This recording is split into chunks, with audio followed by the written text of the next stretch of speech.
What it was, Brandon? It was absolute garbage.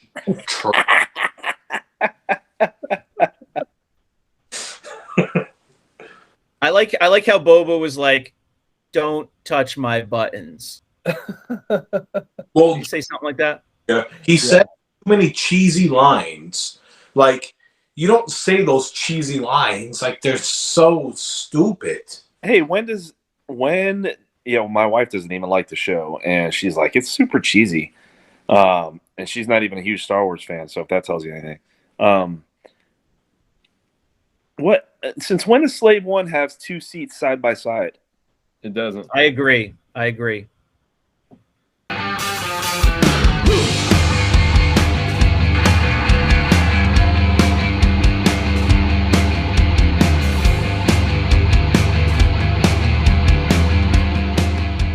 Everyone, welcome to another episode of 5 Idiots Talking Toys. Shane. Don't worry about it, man. We got this.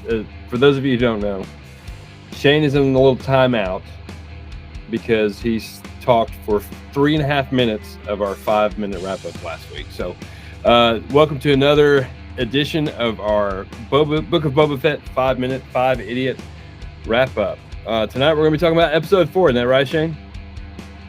This is right, episode 4. A lot happened. Throw it to somebody else. Charles, do you want to start us off? So, episode 4, I thought it was halfway decent. The whole, the machinery within her stomach and all, I didn't really follow that, but I think they're leading into like a Mandalorian meeting or something, which will be cool, but at this point, we're 4 episodes in. The whole series will be halfway decent, nothing great. Not what we were expecting, but it's also not as bad as Chris says. So, for me, I wanted to watch episode 3 again before I got to episode 4 because I wanted to give it a proper, a proper chance to me, for me to like it. So when I watched episode 3 again, I honestly thought it was more bad than like the second time around. It was absolutely terrible. I couldn't even get through it. It was like me comparing when you're a kid and they in a brown paper bag and they throw it at your front door and they run out and they stomp on it. I was so disgusted with it, I wouldn't even stomp on it. I just let it go on fire. To me, it's a pile of trash. Everything. Garbage. I won't watch it. Episode 4, done. Well, I think that episode 4 is probably... They should have started with episode 4, honestly. All the other stuff, it was just completely convoluted. And I actually kind of liked episode 4. I'm not going to lie. I really like seeing the Slave One. I like to see, more about its capacity of what it can actually do. I mean, we've only seen it twice in the movies, and it just followed the Millennium Falcon, and then we saw it once, maybe one. Did we see it once in the Mandalorian? But we actually got to see what it did. But I hope we don't see any more of those bikers, the Nikto bikers. I think that's ridiculous with the biker jackets on and stuff. And, I thought this was supposed to be a kinder, gentler Boba Fett and less violent and stuff because, but here he is. He's laying waste to all these Nikto bikers. But anyway, I'm still holding out hope for the rest of the season because we have committed to watching the rest of the season. But still, it's not the best. It's not... It's the best of the 4 episodes so far, in my opinion. Brandon, what about you? That was all right.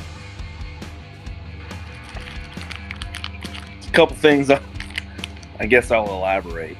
The only thing that kind of bothered me, I think, was the fact that they used another like weird looking guy that looks like half a cyborg or whatever as like a doctor with yellow hair or whatever. It's like, come on, man, like they're getting so far away from Star Wars. That would have been a perfect interlude to put a 2-1B type of character in there. But other than that, I thought it was all right. Man, Shane? hurts. You have the tape off. Yeah, I agree with. I agree with John and whoever said that they like this episode better than some of the past ones. One thing I didn't get to say, believe it or not, the last episode was what bothered me the most about the biker scene is the CGI. It was so stuttery. None of the bikes were smooth and they're flying around. It was just really bad looking. Like, I expect more from Lucasfilm, even though it's a series. The CGI and the graphics and the special effects are always usually really good. That was so off-putting. Forget about what color the bikes were. Forget about the Power Rangers. The scene was awfully done. So I'm super glad we didn't have to deal with them this episode. I'm sure they'll be back at some point. But I really did like to see. I don't really like a lot of the time movement, going back, jumping forward. Sometimes you don't know exactly what spot in the timeline you're watching. That kind of bothers me a little bit, but I did like seeing more of the old school Star Wars. We saw Boba in Slave One.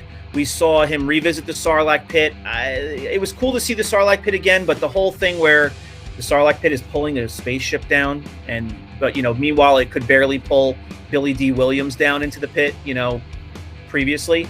But it was cool seeing the Sarlacc pit again. He ripped apart those Nikto biker gang. We kind of saw some of more origin of Fennec Shand, right? We didn't know that she's part cyborg, in the current.